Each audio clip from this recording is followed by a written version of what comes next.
Good day, Class 9. We move on to history again. Chapter 2.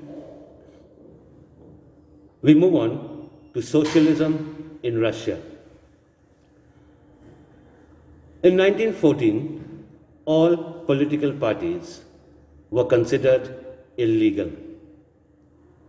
The Russian Social Democratic Workers' Party was formed in 1898 by socialists. Due to government policing, it had to operate as an illegal organization. It set up a newspaper, mobilized workers, and organized strikes. The Russian peasants who pooled their land were thought to be natural socialists. So peasants would be the main force of the revolution. Socialists formed the Socialist Revolutionary Party in 1900. They struggled for peasants' rights and demanded that land belonging to nobles be transferred to peasants. However, Lenin felt that peasants were not one united group. Some were poor, some were rich, some worked as laborers, others were capitalists who employed workers. Therefore, they could not all be part of a socialist movement. According to Lenin, in a repressive society like Tsarist Russia, the party should be disciplined and should follow and control the number and quality of its members. While others thought that the party should be open to all, just as Germany had done. The revolution in 1905, Russia was an autocracy. The Tsar was not subject to parliament. Liberals in Russia wanted to end this autocracy. So they worked together with the Social Democrats and Social Revolutionaries, with peasants and workers as well. They demanded a constitution. They found support from nationalists in Poland and the Muslim Jihadists. Who were the Jihadists? They were people who wanted modernized Islam to lead their societies. 1904 was a bad year for the Russian workers. How? Why was it a bad year for the Russian workers? Prices of essential goods rose so rapidly that real wages dropped by 20%. 4 members of the Assembly of Russian Workers were dismissed at the Putilov Iron Works. There was a call for industrial action. Over 1 lakh workers in St. Petersburg went on strike. They demanded a reduction in working hours to make it 8 hours, an increase in wages, and improvement in working conditions. A procession of workers under Father Gapon reached the Winter Palace with his petition. They were attacked by the police. Over 100 workers were killed and about 300 wounded. This incident took place on a Sunday, and therefore it is known as Bloody Sunday. This event started a series of other events that came to be known as the Revolution of 1905.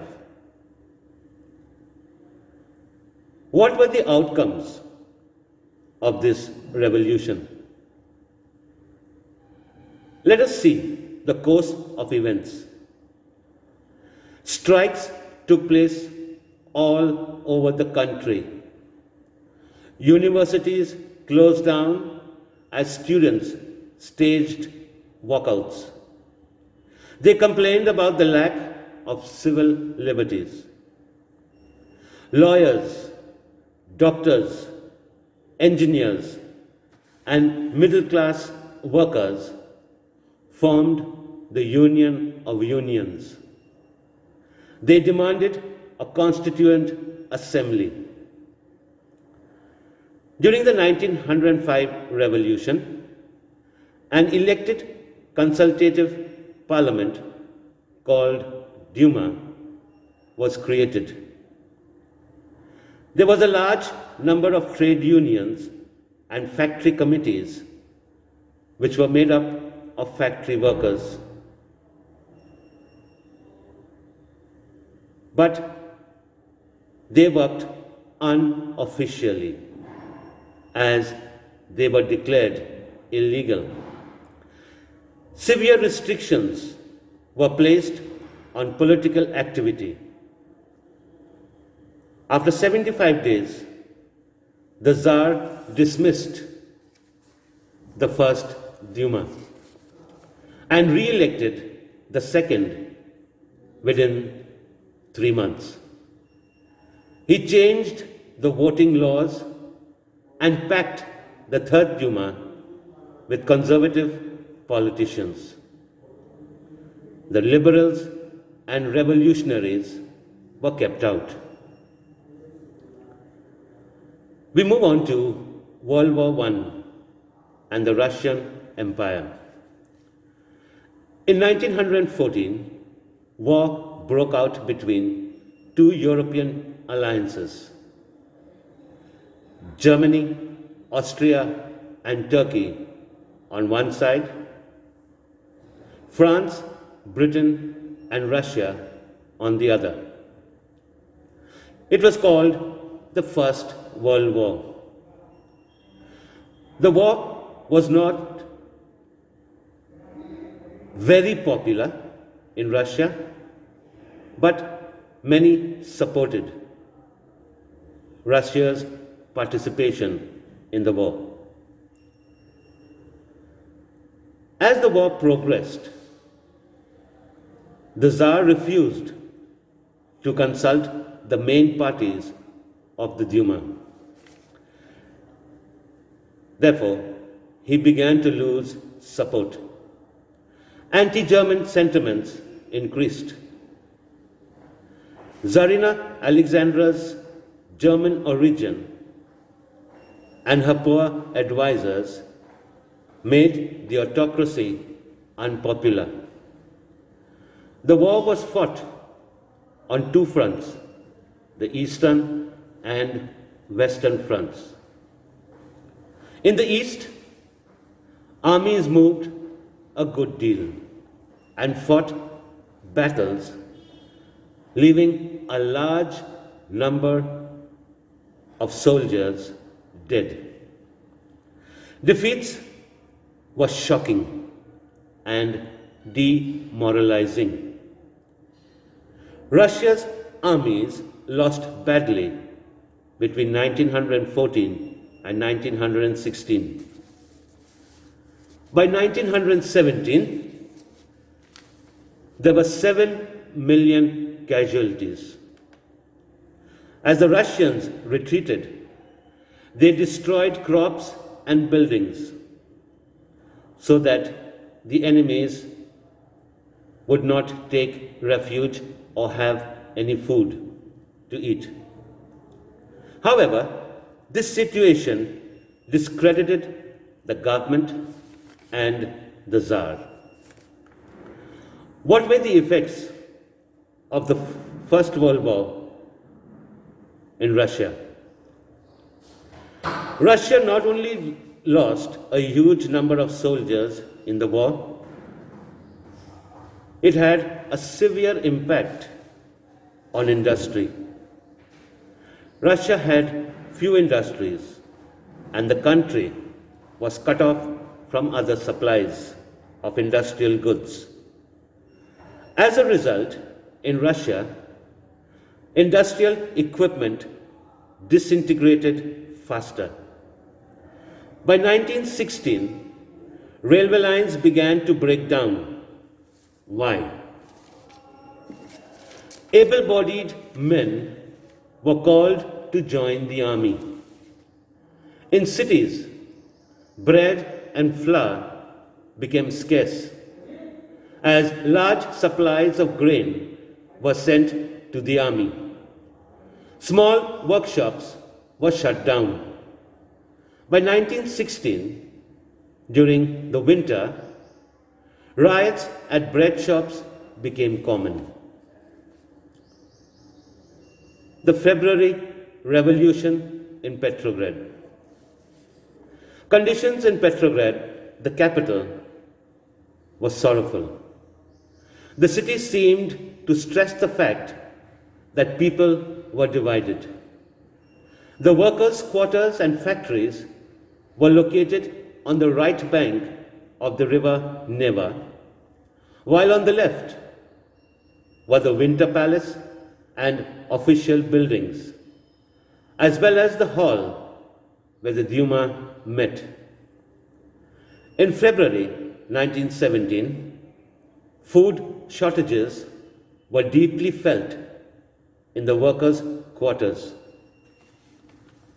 The winter was severe. Parliamentarians wished to preserve the elected government and were opposed to the Tsar's desire to dissolve the Duma. On 22nd February, there was a lockout at a factory. It was followed by a strike by workers in 50 factories. In many factories, women led the strikes. Therefore, this day came to be called and observed as International Women's Day. The workers demonstrated as they went to the center of the capital. They surrounded the quarters and official buildings. The government imposed curfew.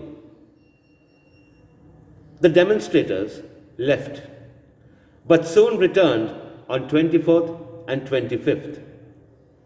The cavalry and police were called out to maintain peace.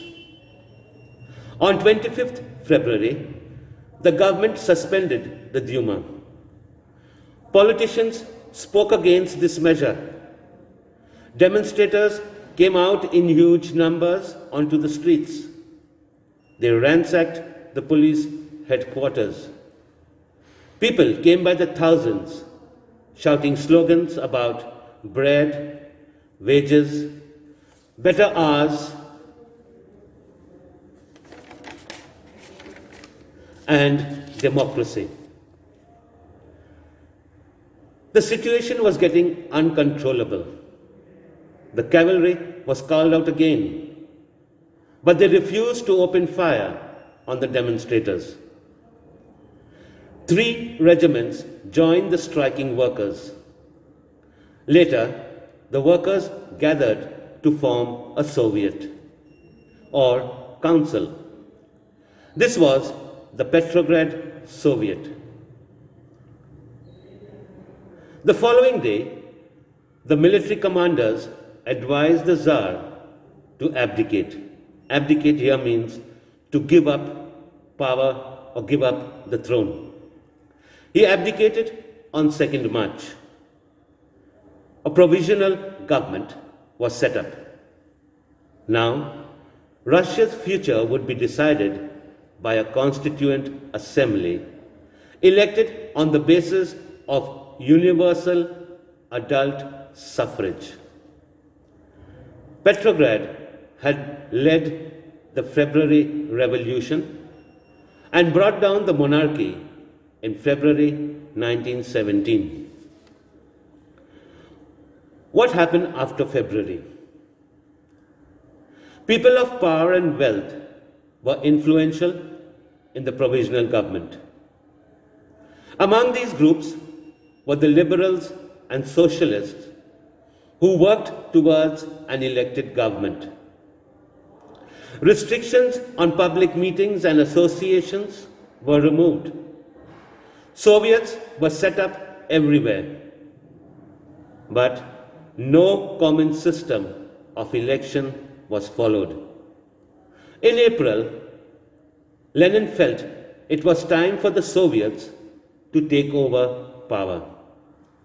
He declared that war to be brought to a close, land be transferred to the peasants, and banks be nationalized. These three demands came to be known as his April thesis. He wanted to rename the Bolshevik Party the Communist Party.